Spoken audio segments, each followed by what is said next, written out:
कासिद Hind TV news channel में आप सभी का खैर मकदम है। आइए नजर डालते हैं आज की अहम खबर पर। आइए नाज़रीन देखें हमारे नुमाइंदे रहमत खान की ये रिपोर्ट। Qasid Hind TV news channel को लाइक करें, शेयर करें और सब्सक्राइब करना ना। శ్రీ గణేష్ గారి నాయకత్వంలో తెలంగాణ ప్రజాపాలన ఆధ్వర్యంలో 9,40,00,000 అభివృద్ధి పనులకు శంకుస్థాపనలు చేసుకున్నాం. అదేవిధంగా త్రాగునీటి సమస్యను పరిష్కరించడానికి త్వరలో హైదరాబాద్ కలెక్టర్ కార్యాలయంలో కంటోన్మెంట్ అధికారులతో అదేవిధంగా మెట్రో వాటర్ వర్క్స్ అధికారులతో జిల్లా కలెక్టర్ గారి దగ్గర గౌరవ శాసనసభ్యులు నేను సమీక్ష జరిపి త్రాగునీటి సమస్యకు తీసుకోవాల్సిన చర్యలు కూడా తీసుకుంటాం. అదేగాక భవిష్యత్తులో ఈ నియోజకవర్గ అభివృద్ధికి కొన్ని నిధులు కావాలని అడిగినారు. వెంటనే 5 కోట్ల రూపాయల నిధులను గౌరవ ముఖ్యమంత్రి గారి సూచన మేరకు శాంక్షన్ చేస్తూ ఉన్నాం.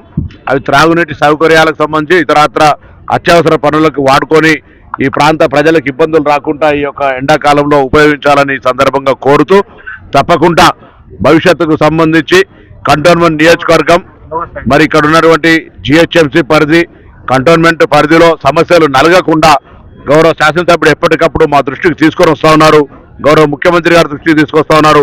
ఆ సమస్యలన్నింటినీ వెంటనే పరిష్కారం చేసి ఈ కంటోన్మెంట్ నియోజకవర్గాన్ని కూడా అభివృద్ధి దిశలో తీసుకుపోతామనే మాట సందర్భంగా మనం చేస్తా ఉన్నాం.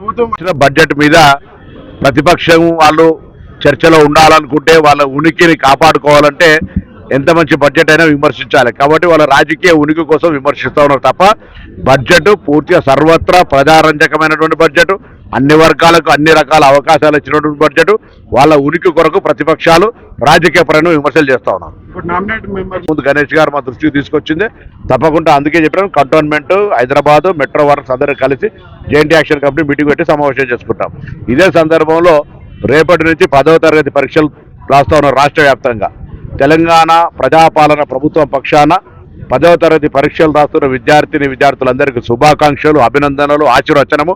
మీరందరూ జీవితంలో ఎప్పటికీ ప్రతిసారి ఏ పరీక్ష రాసినా ఏ ఉన్నతమైన శిఖరానికి వెళ్ళినా 10వ తరగతి పరీక్ష మెమో అనేటువంటి మ్యాండేటరీ కాబట్టి మంచి మార్కులు తెచ్చుకునే విధంగా కష్టపడి చదువుకోవడానికి తల్లిదండ్రులు కూడా కొంత కష్టమైన అవకాశం ఇచ్చి పిల్లలందరూ ఉజ్వల భవిష్యత్తుకు పోయే విధంగా జరిగే ఈ పరీక్షను బాగా రాయాలని ప్రభుత్వం పక్షాన అందరికీ ఆశీర్వచనం అందజేస్తాను.